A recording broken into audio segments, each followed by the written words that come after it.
Moving on for Aye. All right. Good evening, everyone. I'd like to call a regular meeting of council to order Monday, July 5th, 2021. Approval of the agenda, please. Councilor Norbury. That the Monday, July 5th, 2021 regular council meeting agenda be adopted as presented. Seconder, Councilor Majinski. All in favor? Opposed? Carried. Thank you. Adoption of the minutes, June 21st, 2021 regular meeting of council minutes. Recommendation, please. Councilor Lehman. that the Monday, June 21st, 2021 regular council meeting minutes be adopted as presented. Seconder, Councilor Majinski. All in favor? Opposed? Carried. Thank you. Any business arising from the minutes? Staff? None. Thank you. No delegations this evening. Consent agenda. Recommendation, please. Councilor Kirkowka. That all items in the July 5th, 2021 consent agenda be moved for information. Seconder, Councilor Kirby. All in favor? Opposed? Carried. Thank you. Any items that council would like to lift from the consent agenda?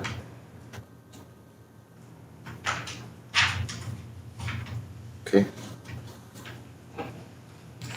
Moving on to bylaws, 8.1, unsightly premise amendment bylaw number 704, 2021. Report dated July 5th, 2021, requesting first three readings of the unsightly premise amendment bylaw number 704, 2021. Recommendation, please. Councilor Norbury. That the District of Tumbler Ridge unsightly premises amendment bylaw number 704, 2021 be read for the first time. Seconder, Councilor Majinski. Discussion? All in favor? Opposed? Carried. Thank you. Number 2, please. Councilor Kirby. Thank you, Mayor. I'll move that the District of Tumbler Ridge unsightly premises amendment bylaw number 704, 2021 be read for the second time. Seconder, Councilor Lehman. Discussion? All in favor? Opposed? Carried. Thank you. Number 3. Councilor Majinski. The District of Tumbler Ridge unsightly premises amendment bylaw number 704, 2021 be read for the third time. Seconder, Councilor Kirby. Discussion? Councilor Norbury. Thank you, Mayor Bertrand.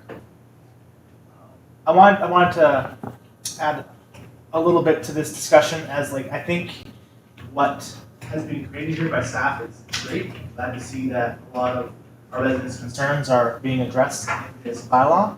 I did have some questions and concerns about potential expansion of what would be deemed as an unsightly premise. We see vehicles, weeds, but is there any way for us to add any language to expand upon that in buildup of things that are not considered construction materials or vehicles or waste? You know, I think there's a few, when you drive by a house and you look at the front, it may not be debris, it may not be garbage, but you know it's unsightly. Is there any way that we can give our bylaw opportunity to address these issues? I will bring it to staff, but I'm just checking here. I do think there is something that the untidy part of it. Ms. Thompson? Thank you, Mayor Bertrand, through council. I will have Chief Curry respond. Chief Curry? Mayor and council, so to the councilor's question, section 2.2, the owner of a parcel, sorry, I apologize. There is a section in there that it's a bit of a catch-all. So section 2.1, K, no owner of a parcel shall cause, allow, or permit any materials of any sort to be strewn about the property in an untidy manner. The definition of untidy is actually the definitions of the bylaw, meaning disorderly includes the storage or accumulation. So this is that catch-all, understanding that yes, we have certain properties that have received complaints about the state of storage of other materials, whether it be on front lawns or backyard properties. Thank you, Chief. I did have one other question. Reading the bylaw, it did state something about pools, when I was reading it the first time, it seemed like there was a question of whether or not you would be allowed to have a pool with this bylaw. And in speaking with Ms. Thompson earlier, I believe it's in case of the abandoned pool or the smell coming from the water. If I do believe that pools are still allowed, is that correct, Ms. Thompson? Thank you, Mayor Bertrand. I will have Chief Curry respond to that as well. Thank you. Mr. Mayor, you're absolutely correct. The pools, hot tubs, all of those things are still going to be allowed. That section of the bylaw is designed so that standing water is eliminated. This is from an odor, from an attractant, as well as everybody doesn't like mosquitoes. So we want to eliminate the standing water. Understanding that bylaw enforcement is not going to come onto everybody's property and look at a kiddie pool that is standing water. Right? We understand that in certain months and certain seasons, there's going to be more of an expectation that this may happen. In the fall, in the spring, where we're getting more standing water and air attractants and odors and things that are associated with that, that's the intention of this section of the bylaw. Thank you. Any other discussion? Call to question, all in favor? Opposed? Carried, thank you. 8.2 Municipal Ticket Information Amendment Bylaw 705, 2021. Report dated July 5th, 2021 from the Director of Protective Services requesting first three readings of Municipal Ticket Information Amendment Bylaw number 705, 2021. Recommendation, please. Councilor Majinski. That the District of Tumbler Ridge Municipal Ticket Information Amendment Bylaw number 705, 2021 be read for the first time. Seconder. Councilor Kirby. Discussion? All in favor? Opposed? Carried. Thank you. Number 2. Councilor Lehman. That the District of Tumbler Ridge Municipal Ticket Information Amendment Bylaw number 705, 2021 be read a second time. Seconder. Councilor Kirkowka. Discussion? All in favor? Opposed? Carried. Thank you. Number 3. Councilor Norbury. That the District of Tumbler Ridge Municipal Ticket Information Amendment Bylaw number 705, 2021 be read a third time. Seconder. Councilor Kirby. Discussion? All in favor? Opposed? Carried. Thank you. New business 9.1. In-town helipad operation during summer months. A report dated June 21st, 2021 from the Director of Protective Services with information regarding the safe operation of a helipad within the downtown area. Recommendation, please. Councilor Kirkowka. Move for discussion. Seconder. Councilor Majinski. All in favor? Opposed? Carried. Thank you. Councilor Kirkowka. Yeah, thank you, Richard. I think great report from staff. But I guess my concern is we've allowed this company to do it before when we had Grizz Fest down at the school field. And they seemed to come up with a concept that was approved by Protective Services. I believe they would have still had to come up with that to be allowed to use that for the weekend of Grizz Fest.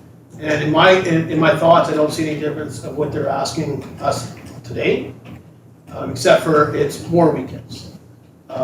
We've branded our community as tourism, and we push tourism not only with funds from the district, but other groups getting together and doing stuff for tourism. New pump track opening here very soon, but also Wild River Adventures with the riverboat tours, renting kayaks. So I think it's something we need to look at, and I do think staff can report.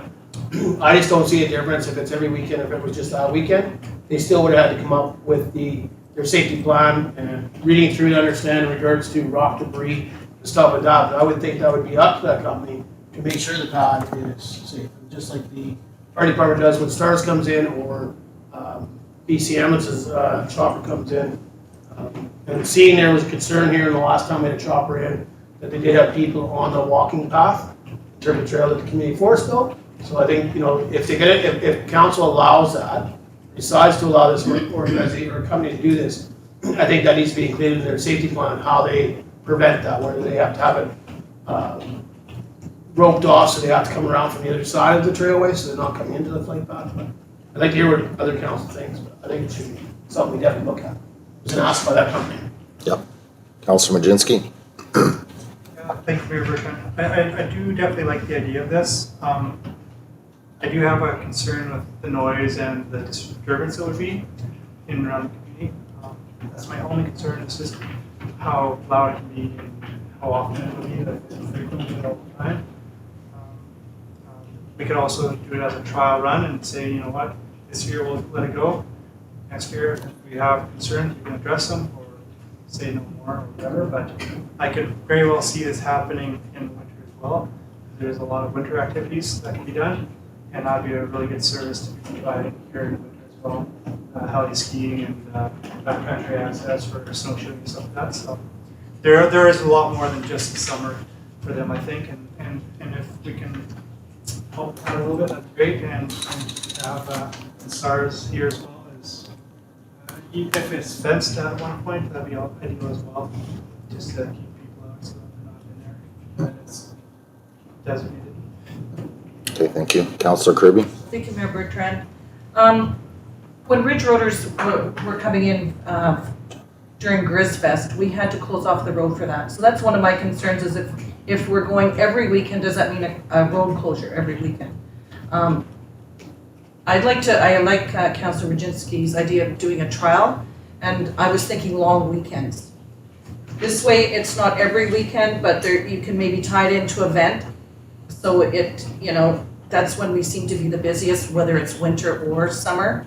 But that would be my concern, is that the other concern that was noted in the report is this going to open the door for other companies coming into land because we have one group landing. So I think if we can tie it to events like long weekends and, they come in with the right plan, I don't know if I'd be going for every weekend, because then I think then it becomes, it's kind of I think they would do better on booking too, because if it's all the time, then it just doesn't become that exciting to me, and that's my opinion.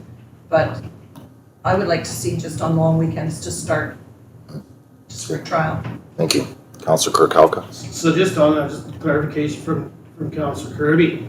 I don't ever believe the street being shut down when they were over here for Grizzfest. It was a wide open street. They roped off a grass area. I don't ever remember Southgate being roped off or shut down. The only time I've ever seen Southgate shut down is when Stars or BCR comes in. Unless we can get clarification from staff. I remember traveling down that road and walking up and down the road, but there was vehicles transported, and they never had to shut the road off. I believe the Protective Services does it for Stars and for air ambulance for different precautions. If we can get clarity from staff that they actually Ridge Roaders close that road, I don't think they did. But I don't disagree with you whether it's long weekends or twice a month. I mean, here's a company that's asking council for a way to help push the tourism in the community. I mean, maybe it's only long weekends. I agree with something. I'd like clarity on that. Absolutely. Ms. Thompson? Thank you, Mayor Bertrand, through council. I will have Chief Curry respond to that as well. Thank you. Curry? Mayor and Council, I'm not aware if the road was actually closed. Previous decisions on whether a helicopter was permitted to land was not done by the Protective Services Department. It was done by the district's operations department. And it was very, I'd say, loosely done. It was a handshake agreement. I've never seen a safety plan for any helicopter that's landed within our municipality. I would caution Mayor and Council that there is a very big difference between landing once at Grizzfest or repeated over one weekend as opposed to landing every single weekend in a summer period.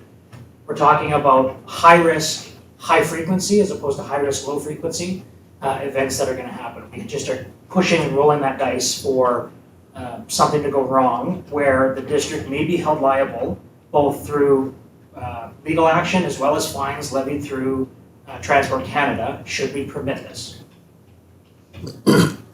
Thank you, Chief. Councilor Majinski? One other thought I had was to have somewhere else other than beside Visitor Information Center. Maybe outside of the town core. But maybe we have to look at any ideas out there on Yeah, that's kind of my thought too. I mean, it's a fantastic service. I've had the pleasure of taking that 15-minute flight around, and it was unbelievable. Mark and his crew did a phenomenal job. And it's worth every single penny, honestly. But that's my concern, is the location. It's right beside our VIC center. It's certainly not a concrete pad. Helipads are meant to be concrete to avoid the flying debris. I would, in my personal opinion, I think, you know, having that helicopter land every weekend there, the debris is going to start flying, especially rocks.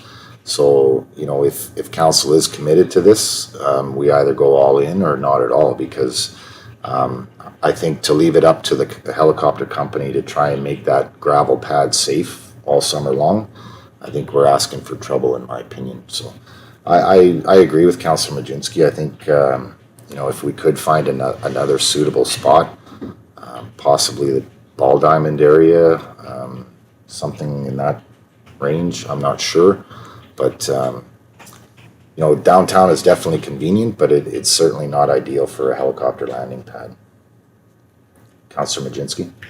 One other thing that just came to mind is this is going to be either an agreement with one outfit. What if this becomes known and then private operators decide they think they can land here at any time? So there has to be some pretty set rules there, because I know, like, I've seen helicopters land out in the middle of nowhere, you know, and they're coming in from Grand Parade. Yeah, it's my concern. Yeah, and the community charter concerns me as well, assisting business in that regard. So, you know, maybe it's something for staff to look at other opportunities for landing pads within the municipal. Councillor Norbury? Thank you, Mayor Bertrand. With the community charter concerns, that's why we would say all helicopter tours, not bridge rollers, right? It has to be an even playing field for everyone. Looking at the risk, it's you know, we haven't had any issues with RISFest, and I agree with you. I think it should be an all or nothing thing versus just long weekends. So, you know, at this point in time, I would like to give it a try. Yeah, just to clarify, it wasn't all or nothing, wasn't like every weekend or nothing. I do like the idea of long weekends or trial runs here. I meant all or nothing in building a concrete pad or nothing. I don't believe we have a suitable landing area for a consistent basis. Councillor Kirkauka. Thank you, Your Worship. You know, just listening to staff and the comments coming back from staff, you know, I think it's a great idea until you start to listening to staff and some of their valid points. I'm not prepared to, I definitely would not support $25,000 unbudgeted, but I think if a motion can be made that this spring comes back in regards to the feasibility study from staff for the 2022 budget, it may be something that's worth looking into. I know there was that discussion when STARS was here as a delegation. Is it something we can do, blah, blah, blah. You know, maybe it's an opportunity to have a look. Maybe it doesn't need to be at the VIC Center. Maybe it needs to be further over and we need to put some backfill in further down. Who knows? That's what the feasibility study we did.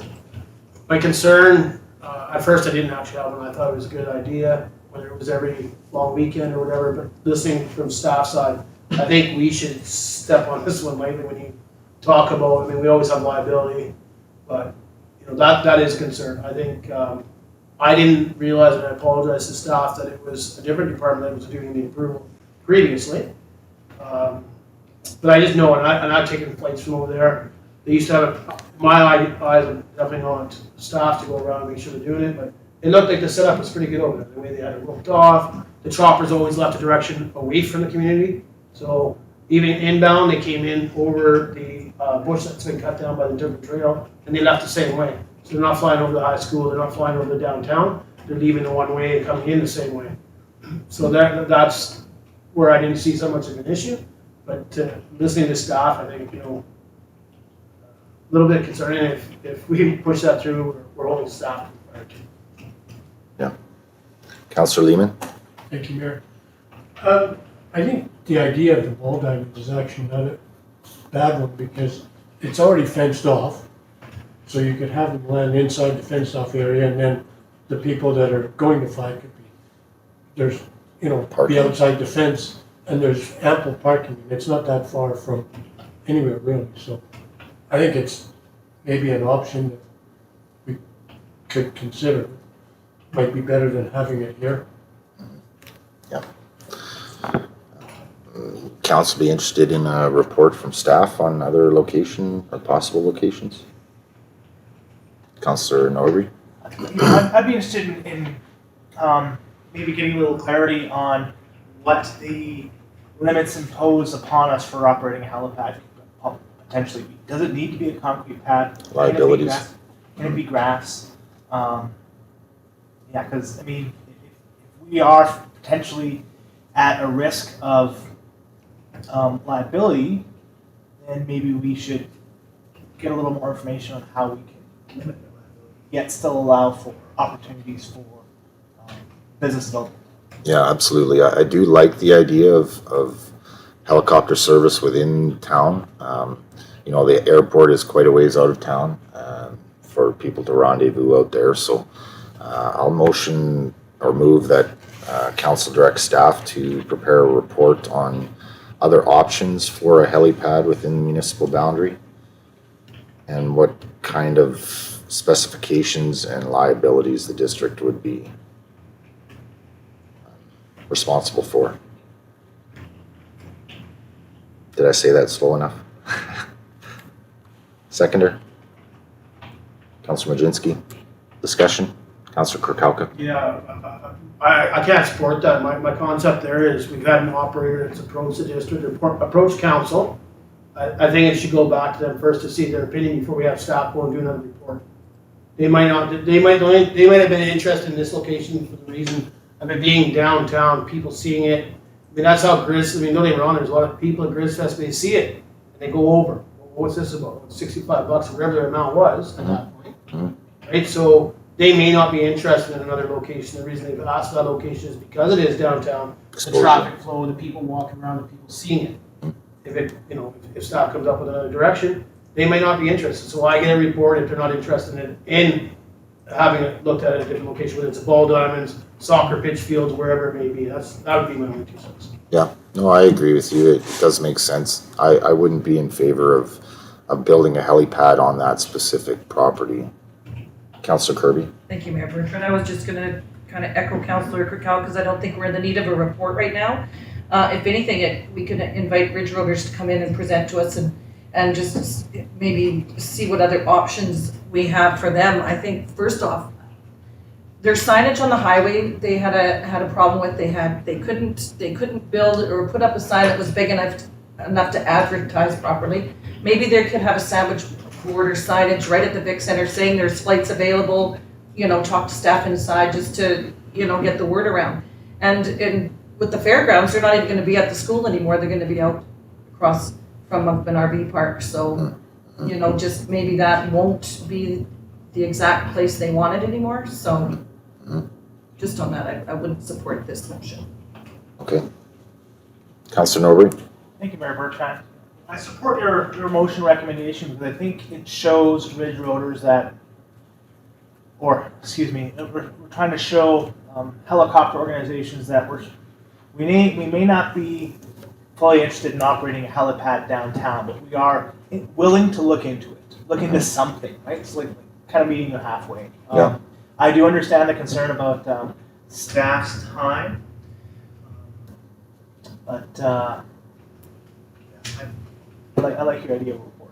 Well, my thought process with the report was the opportunity for staff to re-engage with the helicopter operator to see if there's other options available or if they're interested in other options. I think it's really a matter of just getting closer to the community rather than staying out at the airport. But that was my thought process in the report, was to re-engage with the operator. Any other discussion? All in favor? Opposed? Carried. Thank you. All right, 9.2, investments, report dated July 5th, 2021. They're interim director of finance with an overview of investment options for the district. Recommendation, please.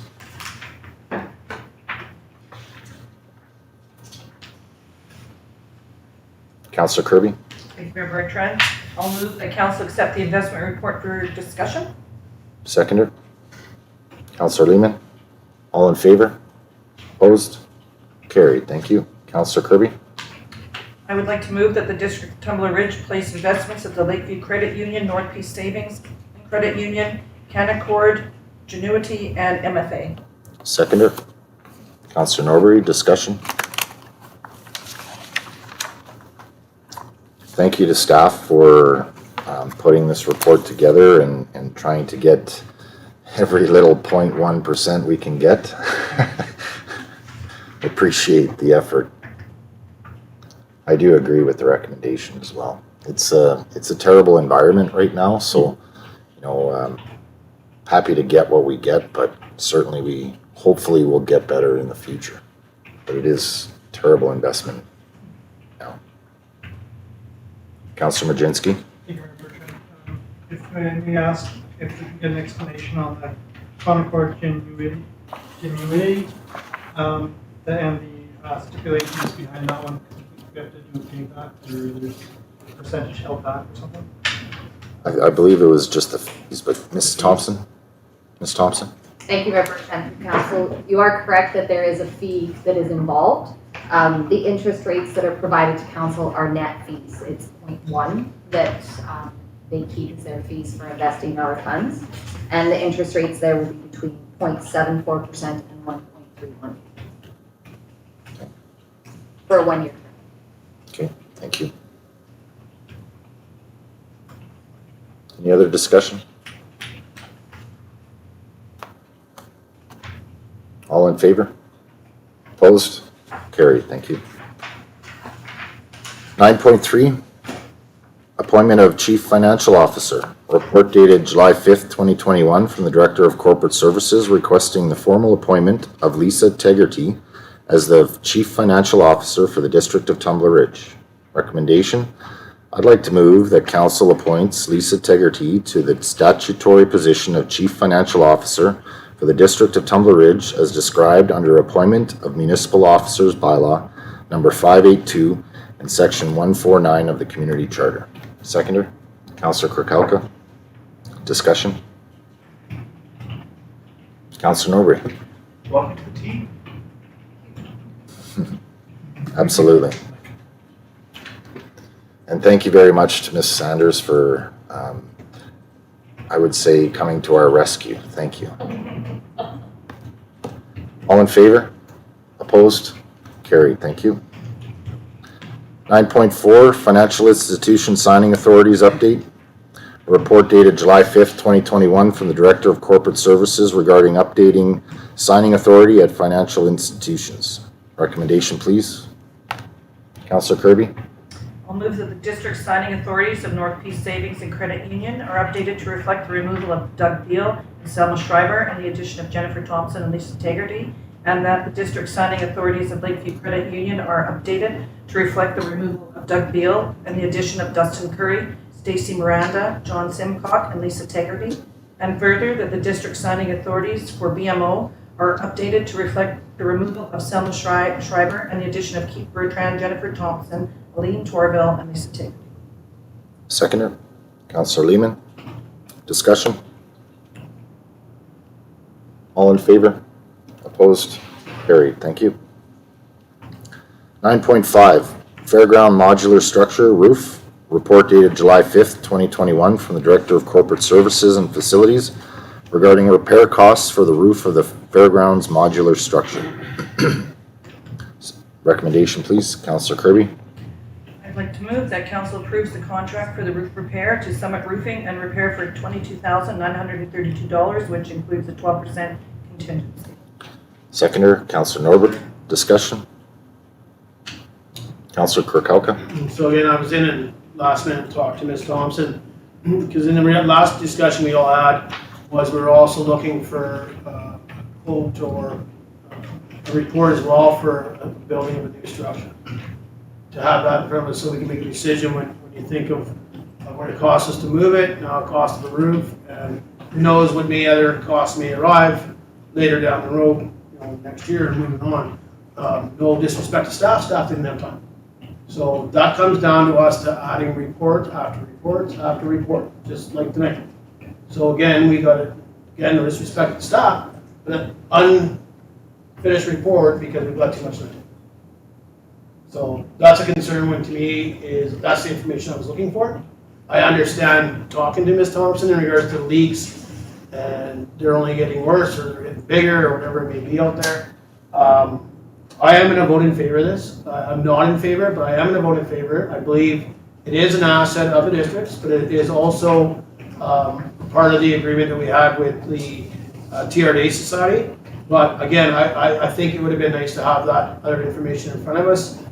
Some of us may be surprised that really would have come in to build something that lasts for 30 years or 40 years or even longer. My only concern with just replacing the roof, that we're not looking at something next year.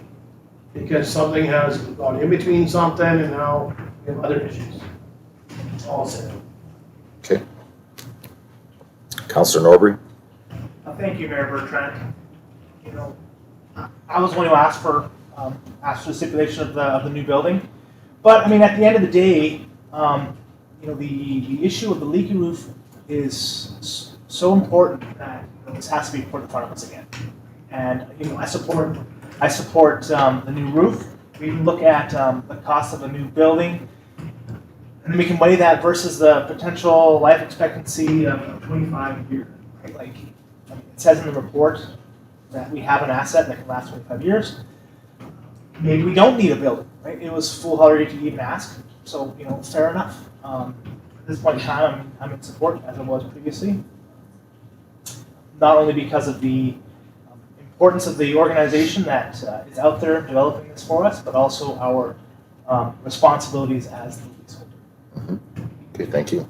Councillor Kirby? Thank you, Mayor Bertrand. I took a walk through the building today with Ms. Cosgrove, and I think it's going to be a suitable building for the 25 years that they say it's lifespan, and it's going to be a lot more than storage. They've already done a lot of work in there, and it's very usable. Thank you. Councillor Lehman, did you have some? Yeah, thank you, Mayor. I think the problem is when we took over this building, we should have been made aware of this leak issue, and we weren't, and I think that was missed, and unfortunately now, I don't think we really have another option other than fixing it, so even though I'm not happy about it, I don't think we really have a choice, so I'll be voting in favor of fixing the roof. Okay. I'm quite confident in that building, given that I was a part of installing it when it first came to town. It's an I-beam steel structure. All 8 buildings are I-beam steel structure. And as far as I remember, steel lasts a lot longer than wood. I get there might be some renos down the future, but the structure of that building is going to last a long time. So I'm quite confident in its ability to house the festival security area for sure. So I am in favor as well. Call the question. All in favor? Carried. Thank you. 9.6, early ice installation at Arena. A report dated July 5th, 2021. From Director of Community Services and Facilities regarding early ice installation at the arena. Recommendation, Councillor Norbury. The council approved the installation of ice in the arena at the community center, and further that council authorized staff to negotiate with potential ice user groups for potential possible camps for a start date of August 14th, 2021. Seconder, Councillor Kirkowka. Discussion. I think this is a good idea. I think this is going to give an opportunity for more than one camp to come to the community. And, you know, we've seen in the past, the camps are very successful here. There's a lot to do here on their off time, as well as add in some dryland training as well. So I think it's an excellent opportunity to also build the destination aspect of Tumbler Ridge for these types of events. So. Any other discussion, questions? All in favor? Opposed? Carried. Thank you. 9.7, schedule of meetings. Any issues there, council, or suggestion?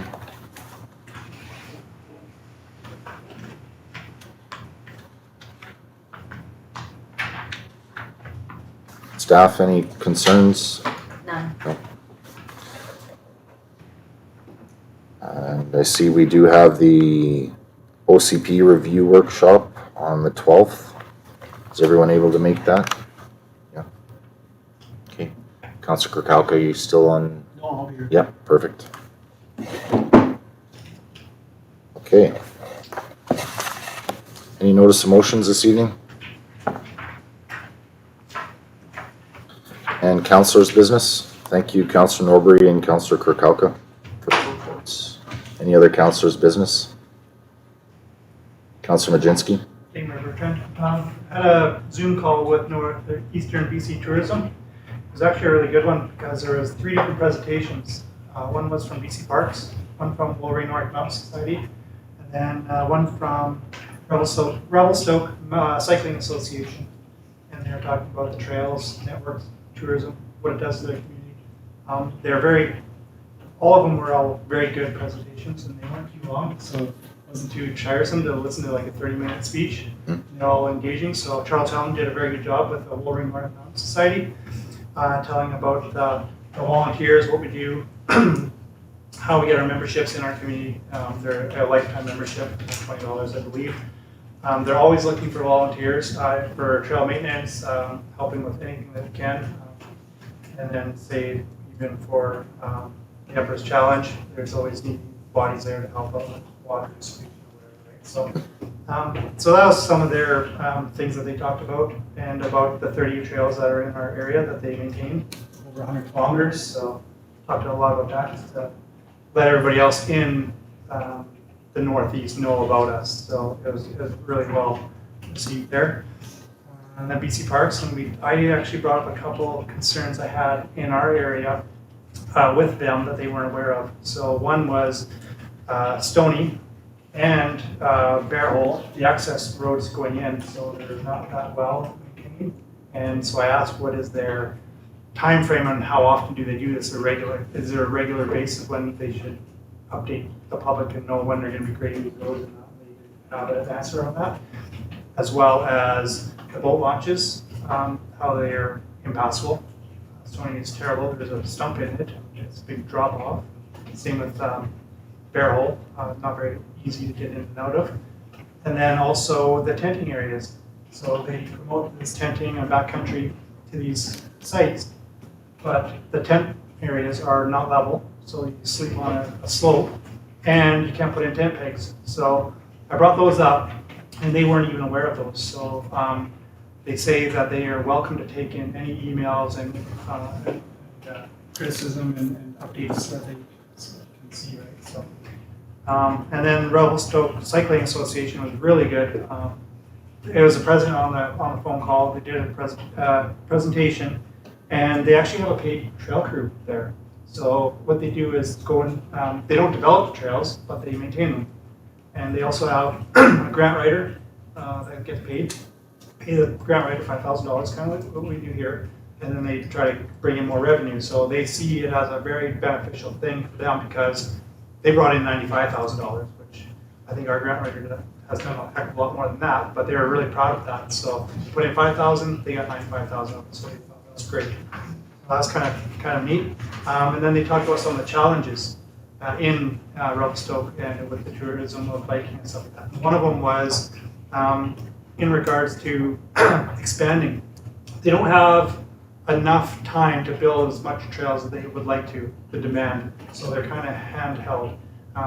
Kind of in the same regards as how we are here with our ridge, where you're only allowed to build potentially 3 trails a year. They have to go through an approval process. So they would like to figure out a way to expedite that or have it cohesive. So that's where TRMBA is going to reach out to them and coincide with Revelstoke and see how they formulated their ask to go out. We've already done that here, but we want to see how we can streamline it so we can get more trails in approval quicker. And the Northeast region is aware of that as well, so they're trying to work with TRMBA on that. So that's kind of neat. Yeah, and I think that was it. They had a little bit of logging concerns there too, but that's like everywhere, I believe. So. Then there's one other one, and it doesn't pertain to just Revelstoke, but they brought it up, was it's called NIMBY, and it's an acronym, not in my backyard. So this happens a lot. And the last place I lived was Canmore. a lot of the hikers do not like bikers. So they would always have conflicts with bikers saying that these trails aren't for biking. And so there has to be a defined set of trails.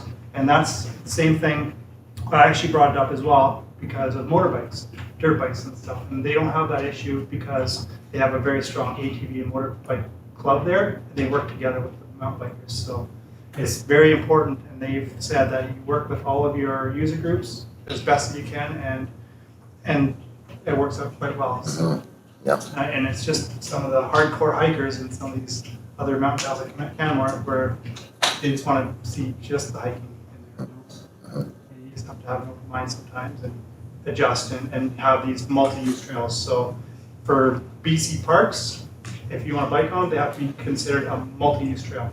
Can't be a hiking trail, so they have to be multi-use. So now it's a sticking point there as well. So. Thank you. Any other councillors' business? Did an interview with CJDC News today in regards to our wildfires. Tried to kind of put the fire out a little bit. It appeared to me that they were trying to add to the hype, and just trying to see how concerned we were with the recent wildfire. But my biggest concern is the dry conditions and how dry we are all over the area. So this is really the start of the fire season, and I predict it's probably going to be a busy one. Ms. Thompson, could we get Chief Curry to give us a bit of an update on the current situation, please? Thank you, Mayor Bertrand. I will have Chief Curry respond. We do have a press release go at 5 o'clock, but an update from him would be great. So, Chief Curry. Thank you. Mayor, Council, so you're absolutely right. Conditions in the backcountry is dry, exceptionally dry right now. We are not expecting any precipitation in the next few days. Long-term forecast looks like we might be getting some rain late Friday, Saturday, Sunday, but with that is going to be bringing some thunderstorms and lightning, which is of concern. A little bit of update on the fires. Obviously, the fire that is most concerning to us right now is the G71138 fire, which is the 10 Fire Creek location. It's currently holding at 715 hectares in size, and is about 22 kilometers away from town. That's very little growth on that fire in the last 24 hours.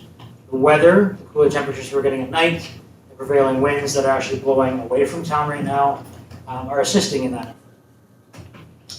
Wildfire crews have been on site all weekend. They've had some helicopters in the area taking care of some smaller fires in the area of that fire.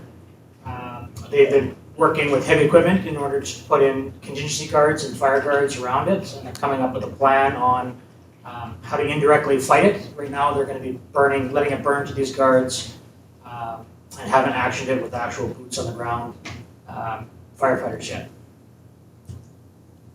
The Hook Creek fire, which is back in the Monkman Valley, so that fire is holding at 180 hectares in size. It was originally, or was actually increased over the weekend to 300 hectares in size, and now it's down to 180. I'm not sure if this is because it's just burning itself and there was a significant area where it ran, and now it's shrunk, or if it was just Mother Nature lending us a hand again. Monkman Provincial Park continues to be closed, including Canuso Falls and Canuso Falls Campground. So access to the park is blocked, from what I'm told, at kilometer 44, which is the park boundary, and signage should be up informing the traveling public that they won't be able to enter there well before they get to the park boundary. We've pushed the Northeast BC Alerts emergency and public alert system quite heavily over the weekend. We've had some bit of community outreach. We've had flyers going out. We had a local business that assisted us, and we put out flyers and shopping bags. We saw a significant increase in the last 3 days of this user signups, which is great. It's very welcome news. This is going to be the most streamlined and efficient way for us to get the notice out, should we ever get to the point of producing an evacuation alert. But this is going to be a long way off. In all of the press releases, I've stressed the importance of emergency preparedness. It's not necessarily a bad thing. We don't have to wait for a wildfire to be, threatening in the near vicinity. I use that broadly in order for us to be prepared for an emergency. Individuals, families should be responsible for themselves for 72 hours because you can take that up to that long for help to arrive. And it is important that they do that, so we push the preparedbc.ca website for people to find more information about that. Not too much is expected. I will be liaising tomorrow with the BC Wildfire Service in person, which is welcome. Right now they've been too focused on other fires in the province for us to meet in person. There's been a lot of conference calls and they'll be here tomorrow. And we may have the opportunity to go and actually fly and get a bird's eye view, literally, of our fires. Perfect. Thank you, Chief. And just one other question as far as riverboats to Canossa Falls. I would assume the river would be closed as well. I'm not 100% sure about that, but I do know we're getting a significant amount of riverboat traffic on the weekends, and I'm not sure if there is signage at the boat launch or not that the park is closed, but if there isn't, I think there should be. Ms. Thompson, are you aware? Not sure. Thank you, Mayor Bertrand. I will pass that over to Chief Curry. Thank you. Mayor and Council, I'm not aware if there is signage at the boat launch. You bring up a valid point. I would not be presumed to say that there is. So it's something that I will take back and find out some more information on. Thank you. Thank you. All right, any Councillor Kirkhalka? So just on that, I guess back to your staff, and maybe just a bit of an update. I know there was a report where it was advertised there was possibly drones flying in the area of these fires. I thank staff for jumping on top of that, whether it happened or did not happen, to advise residents or visitors flying drones in a fire area shuts down the area. So it maybe Chief or staff, sorry, to Ms. Thompson, just an overview of that. So, I mean, hopefully people are watching it and realize flying drones in a fire zone, it shuts down all aircraft. And, I think staff, majorly our fire department, is definitely trying to keep a handle on what's going on out there, possibly if more lightning strikes happen. That can make a big difference. I mean, they've had to shut down aircraft in Kelowna due to drones. And I get people want to see how close the fire is and see what the fire is doing, but then it does put a risk not only to people on the ground, but also the aircraft that could be possibly in the air. No. Yeah, absolutely. And I'd like to thank staff for really taking a proactive approach on informing the public as far as our press releases go. I think the press releases were very well needed. I know everybody's anxiety after seeing the smoke coming towards town was quite lifted. So I appreciate all the efforts on the press releases. Thank you. Councillor Majinski? One more thing, Mayor. Just want to put a thank you out to all the volunteers on behalf of GRMBA at the pump track. They've been working hard, putting down soil. An update today is Wednesday, the sod will go in, so grass will look like something is happening there. It is still considered a construction site, so it is still closed. Once the fence comes down, it'll be open, but the grand opening will be July 24th. So once the fence is down, it's okay to ride, but the grand opening will be That's Councillor Kirkhalka. So just on, I apologize if I missed any councillors, but hats off to Councillor Norbury and Councillor Majinski.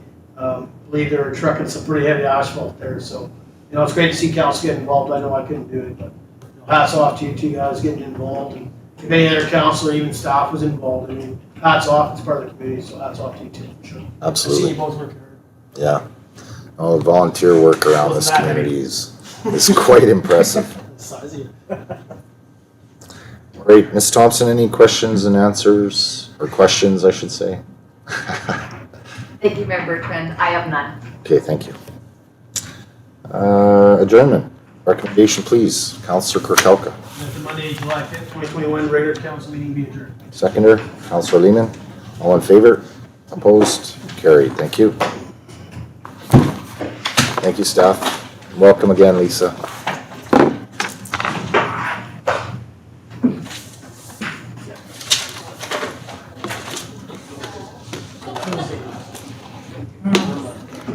NIMBY, eh? NIMBY, Curtis.